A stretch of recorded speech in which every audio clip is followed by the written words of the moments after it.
We have to talk about Gabriel Davis because that has taken over the Twitter sphere.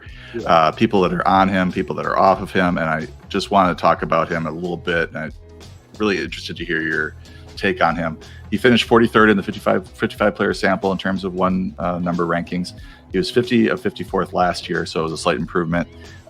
His contested catch rate's great, 83.3%, tied for fifth highest in the sample. And we've talked about this in the past, where if you can't get open consistently, you better be able to catch those contested balls, and he is able to do that. We've seen players like him produce before: Mike Williams, DeVante Parker, Corey Davis. Going back even further, Des Bryant, Jordy Nelson, Marvin Jones, Alshon Jeffrey, Kenny Galladay. And if you really want to be generous to the route running, maybe AJ Green or Mike Evans. I think that's being too generous, though. Anyway, the question is, his ADP is wide receiver 20. I think that's kind of out of control.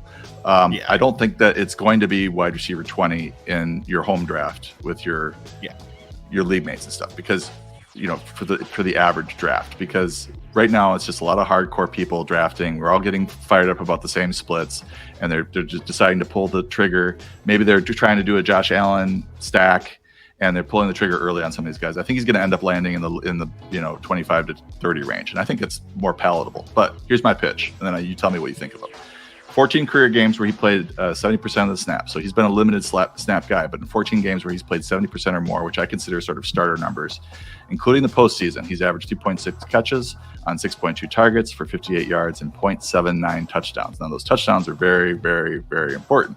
That's where he's driving most of his fantasy value. It's a 61 catch, 991 yard, 13.4 touchdown pace. His yards per route run last year, including the postseason, was 2.03. It was 13th amongst receivers. And when the playoffs are included, he saw the 12th most red zone targets, 34, in the league over the last two seasons. So this is a part-time player that has seen the 12th most red zone targets, and that's why those touchdowns are so high. So Josh Allen does love to throw to him in the red zone. We saw it against Kansas City, obviously, with the 4 touchdowns. But to me, we talked about trusting the Rams in their analysis. I think you have to trust the Bills. I don't know that they have the same track record, but the team is promoting him from wide receiver 4 to wide receiver 2 on their own team in 1 year. They got rid of Coles Beasley, they got rid of Emmanuel Sanders, and now Davis is going to be starting opposite Stephon Diggs. He's attached to the best quarterback and fantasy quarterback in the league. The passing game is amazing. The Bills obviously believe in him. Do you want to tell me why I'm wrong, or tell me why I'm right? Listen, I do not want to be out here. There's so much going in Gabe Davis's favor. It's going to be really hard for him to fail in this situation. Yeah. And I don't think he's so bad that he's like, there are people that because I have, the columns on TweetDeck when people mention reception perception or, this stuff I don't think he's so bad that that he can fail in this role, basically. He's a 30, like you mentioned, took some good steps between year 1 and year 2. That was good to see. You want to see that. He's like a 33rd percentile success rate versus man coverage player, 36th percentile success rate versus press.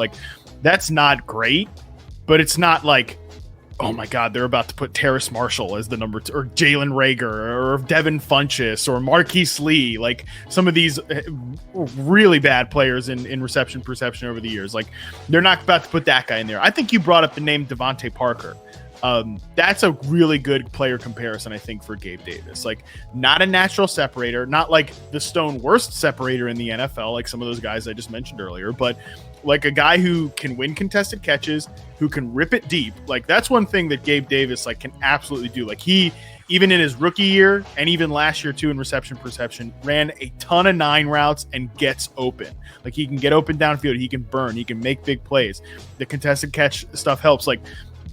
DeVante Parker, I think at his best, absolute best, was an average NFL starting receiver. I think Gabe Davis could be an average NFL starting receiver. And if we're taking the best version of DeVante Parker and putting him as the number 2 receiver of the Bills offense, we're excited about that. Maybe not wide receiver 20 excited. I agree with you. I want to see where he lands when the normal people draft. And if you're out there, you're not, and you're drafting right now, you're not normal. And we love you for not being normal. That's okay. You're keeping the lights on at 444 and at receptionperception.com. So thank you for not being normal. We appreciate you. But yeah, when other people draft in like August and September and stuff, I bet you he falls more like his consensus Fantasy Pros rank or Fantasy Pros ADP is like wide receiver 30. I bet he comes in around that, and I'm totally fine with that. Like, I don't want to be out there as a full fade on Gabe Davis because he's just a potentially average player.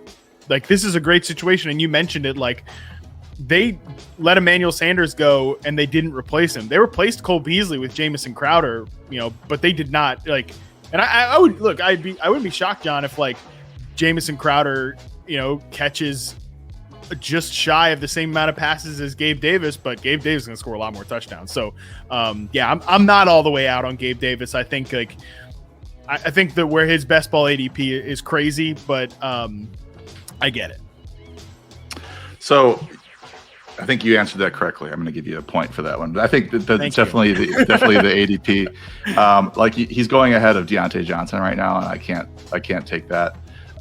But as you mentioned, later on in the summer, let's see where he lands. And I'll be really interested to see like his ESPN ADP and his Yahoo ADP and like where he's landing with the norms, as you mentioned. So.